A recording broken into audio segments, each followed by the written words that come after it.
Hello, I'm Dr. Ramya Reddy Puligari, consultant rheumatologist at HRC Hospital. So in India, we are in April month right now. April month is celebrated as Autoimmune Diseases Awareness Month అన్నమాట. అట్లనే last వీడియోస్లో మనం SLE or Systemic Lupus history గురించి తెలుసుకున్నాము. May 10th is also celebrated as World Lupus Day. So దీనిపైన మనం series of videos చేస్తున్నాము. Specifically lupus పైన హిస్టరీ అయిపోయింది. ఇవాళటి వీడియోలో మనం సిమ్టమ్స్ పేషెంట్స్ ఎలా మనకి ప్రెజెంట్ అవుతారు, మనం ఎలా డయాగ్నోస్ చేస్తాము, ఎలా మేనేజ్ చేస్తాము ఈ పేషెంట్స్ గురించి తెలుసుకుందాం.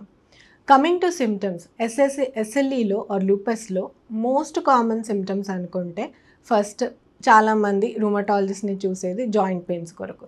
సో ఆ జాయింట్ పెయిన్స్ ఎలా వస్తాయి? చిన్న చిన్న జాయింట్స్లో పెయిన్స్ రావడం, చేతి వేళ్ళల్లో, మణికట్లలో, లేదా పెద్ద జాయింట్స్ లైక్ నీ జాయింట్స్లో వాపులు కూడా వస్తాయి కొందరికి. So joint pains being the most common symptom. Simple pains ఉండొచ్చు. పెయిన్స్ ఉన్నప్పుడు అందరికీ జాయింట్ పెయిన్స్ ఉంటాయి. మరి దీన్ని ఎట్లా డిఫరెన్షియేట్ చేస్తామంటే, ఈ జాయింట్ పెయిన్స్ పొద్దున్నే లేవగానే ఎక్కువగా ఉంటాయి, చేతులు ఇలా ముడుచుకోవడం రాదు, జాయింట్ పెయిన్స్తో పాటు జాయింట్ స్టిఫ్నెస్ అంటాం దీన్ని, ఇది క్యారెక్టరిస్టిక్గా ఉంటుంది. ఒక 30-40 మినిట్స్ ఈ పెయిన్స్ ఉంటాయి, మళ్ళీ వర్క్ చేసుకుంటూ ఉంటే పెయిన్స్ తగ్గిపోతాయి. So joint pains first symptom. Next వచ్చేసి దీర్ఘకాలిక జ్వరం, ఫీవర్ లో గ్రేడ్లో వస్తుంది. 99 degrees, 100 degrees, 102, 103 ఫీవర్స్ అలా వచ్చినప్పుడు ఎప్పుడైనా ఇట్లాంటి ఆటోఇమ్యూన్ డిసీజెస్లో హై గ్రేడ్ ఫీవర్స్ ఉన్నప్పుడు మేము ఇన్ఫెక్షన్ కూడా సస్పెక్ట్ చేస్తాము వీటితో పాటు. So SLE or any other autoimmune డిసీజ్లో ఫీవర్ మాత్రం డైలీ వస్తుంది, కొన్ని మంత్స్ తరబడి వస్తుంది, until and unless they see any doctor. నార్మల్గా డోలో వేసుకోవడం అలా వేసుకుంటే తగ్గిపోతూ ఉంటుంది, ఆర్ సింపుల్ పారాసిటమాల్తో మళ్ళీ వస్తూ ఉంటుంది. నెక్స్ట్ సిమ్టమ్ వచ్చేసి వెయిట్ లాస్. ఇంత ఫీవర్ ఉన్నప్పుడు certain amount of weight loss ఉంటుంది, అది కాన్స్టిట్యూషనల్ సిమ్టమ్ ఆఫ్ SLE కూడా. దాంతోపాటు వెయిట్ లాస్కి ఇంకొక కారణం ఆకలి కాకపోవడం. వీళ్ళల్లో ఆకలి బాగా దక్కుతుంది, అసలు ఏమి తినాలనిపించదు. సో ఈ వెయిట్ లాస్, ఫెటీగ్, ఫీవర్తో పాటు కామన్గా మనం లింఫెడినోపతి కూడా చూస్తాం. లింఫెడినోపతి అంటే ఇక్కడ మనకు నెక్ చుట్టూ ఇవన్నిట్లో లింఫ్ నోడ్స్ ఉంటాయి. లింఫ్ నోడ్స్ కామన్గా మన ఇండియాలో బాగా స్వెల్లింగ్ వచ్చినప్పుడు టీబీ అనుకుంటారు. సో వెన్ టీబీ వర్కప్, క్షయవ్యాధి వర్కప్ నెగిటివ్ వచ్చినప్పుడు లింఫ్ నోడ్స్ కన్సిస్టెంట్గా మోర్ దెన్ 3 months అసలు వాటి సైజ్ తగ్గకపోవడం వల్ల అది ఉంటూ దాంట్లో ఫీవర్ వస్తున్నప్పుడు this can happen with SLE also.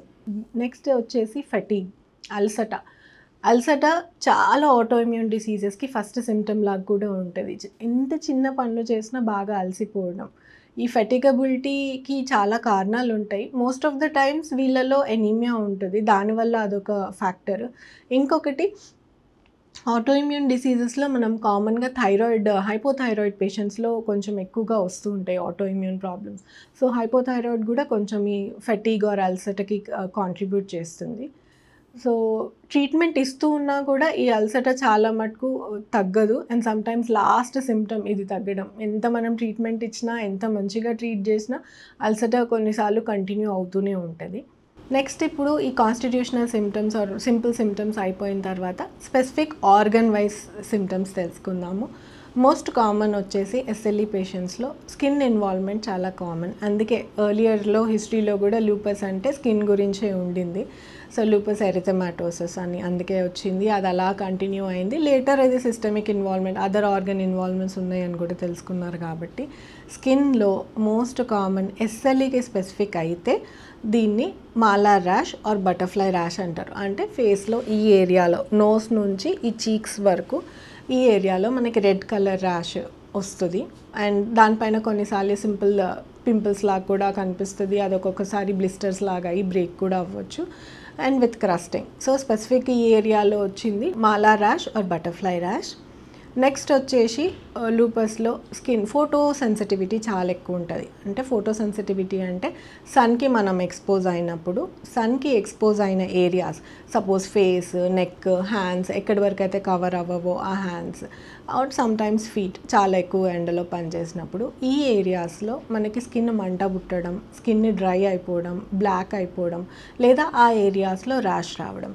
అంటే all like 5 minutes 10 minutes expose అయినప్పుడు కాదు. ఫోటో సెన్సిటివిటీ అంటే ఇఫ్ మోర్ దాన్ 30 minutes ఒకవేళ సన్లో మనం ఎక్స్పోజ్ అయినప్పుడు ఈ ఏరియాస్లో మనకి ర్యాష్ రావచ్చు, లేదా చాలా రెడ్ అయిపోయి సివియర్ ఇచ్చింగ్ కూడా రావచ్చు. ఇవి అక్యూట్ సిమ్టమ్స్. ఇవి కాకుండా క్రానిక్ లూపస్లో ఉంటుంది, దాన్ని డిఎల్ఈ ర్యాషెస్ అంటాం, డిస్కాయిడ్ లూపస్ ఎరిథమాటోసిస్. దీనిలో డిస్కాయిడ్ అంటే disc shape or simple coin shape. ఇవి చిన్న చిన్న సర్కులర్ షేప్లో ర్యాషెస్ వస్తాయి. ఆ ర్యాషెస్ చాలా దానిపైన స్కిన్ ఊడిపోవడము, బ్లాక్ కలర్లో అయిపోవడము, ఇవన్నీ మళ్ళీ సన్ ఎక్స్పోజ్డ్ ఏరియాస్లో రావడము, కొన్నిసార్లు తలలో రావడము లేదా చెవులో కూడా వస్తాయి చాలామందికి. ఇంకొకటి మోస్ట్ కామన్ ఎస్ఎల్ఈలో చాలా మటుకు ఆల్మోస్ట్ ఒక 30 to 50%లో మనం హెయిర్ ఫాల్ చూస్తాము.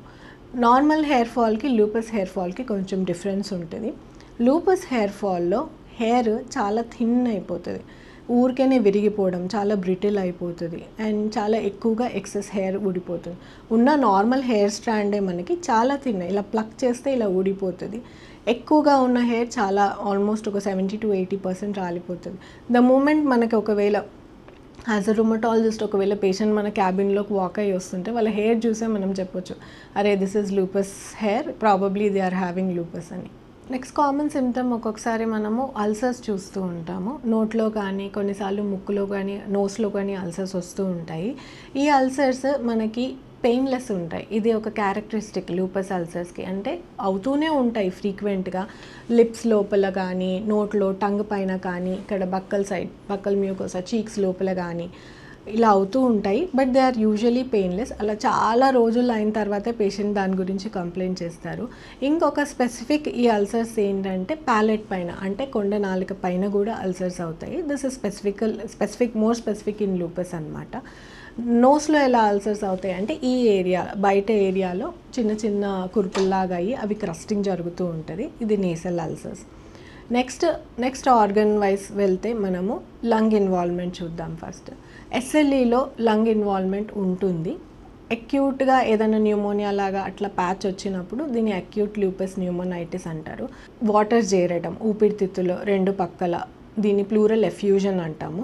రెండు ఊపిరితిత్తులలో నీరు చేరుతున్నప్పుడు ఎస్ఎల్ఈ కోసం సామాన్యంగా వర్కప్ చేస్తాము.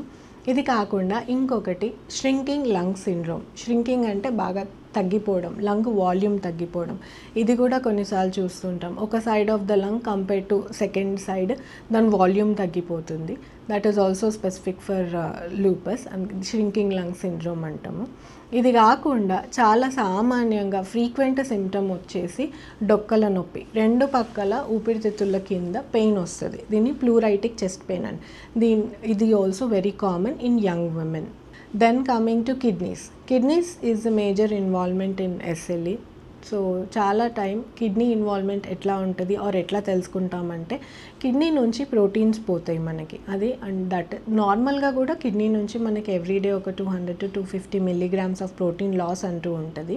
కానీ ఈ ప్రోటీన్ లాస్ కొంచెం ఎక్కువ అవ్వడం, more than 1 gram or more than 500 grams ఇలా అయినప్పుడు in any young female or చిన్న పిల్లల్లో ఆర్ ఎనీ యంగ్ మేల్ ఇలా ఉన్నప్పుడు we suspect lupus. Most common lupus nephritis ఉంటుంది వీళ్ళల్లో. ఇదే కాకుండా కొన్నిసార్లు రెడ్ బ్లడ్ సెల్స్ కూడా పోతాయి. మనకి యూరిన్ టెస్ట్ చేసినప్పుడు యూరిన్లో మనకి ప్రోటీన్స్ 1-2+ కానీ అలా రావడము, ప్రోటీనూరియా చూడడము, దాంతోపాటు రెడ్ బ్లడ్ సెల్స్ కూడా మనం చూడడం. Normally 1 to 2 red blood cells is very common. కానీ ఒక 5 to 7 or 10 వరకు or more than 10 red blood cells చూసినప్పుడు కూడా మనం సస్పెక్ట్ చేస్తాము పేషెంట్లో ఎస్ఎల్ఈ ఉండొచ్చు అని. బ్రెయిన్ ఇన్వాల్వ్మెంట్ కూడా ఉంటుంది. CNS central nervous system involvement. చాలాసార్లు ఫిట్స్ రావడం, అదే సీజర్స్ అంటాం ఆర్ మూర్ఛ వ్యాధి ఎక్కువసార్లు వస్తున్నప్పుడు లూపస్ గురించి ఎవాల్యుయేట్ చేస్తాము. చాలామందికి యంగ్ ఉమెన్లో ఎప్పుడైనా ఏమీ తెలియని కాజ్, నార్మల్గా ఉండే మనిషిలో సైకోసిస్ వచ్చినప్పుడు, సైకోసిస్తో పాటు ఏమైనా హెయిర్ ఫాల్ ఉండడం, స్కిన్ ర్యాషెస్ అలా ఏమైనా ఉండడం, ఇలా ఉన్నప్పుడు లూపస్తో పాటు ఉండే involvement, neurological involvement, neuropsychiatric lupus అంటాము. దీనికి కూడా ఎవాల్యుయేట్ చేసుకోవాలి. Always suspect when there is no primary reason, ఏం లేదు ఇలా అవ్వడానికి అన్నప్పుడు we usually evaluate for neuropsychiatric lupus. దాంతోపాటు వెన్నుముక్కలో నీరు చేయడం, మైలైటిస్ అంటారు, ఇలాంటివి. ఆర్ సడన్గా any young women or young మేల్లో స్ట్రోక్ రావడం, అంటే ఒక వీక్నెస్ రావడం, ఒక సైడ్ ఆఫ్ ద బాడీ హెమిపారసిస్ రావడం, ఇలా ఉన్నప్పుడు SLEతో పాటు యాంటీఫాస్ఫోలిపిడ్ యాంటీబాడీ సిండ్రోమ్ అని ఉంటుంది, ఆప్లా. ఇది ఉన్నప్పుడు చాలాసార్లు స్ట్రోక్ ఇన్ యంగ్లో మనం ఎవాల్యుయేట్ చేసుకుంటాం ఆప్లా కోసం. ఇవి బ్లడ్ టెస్ట్లో నిర్ధారించవచ్చు.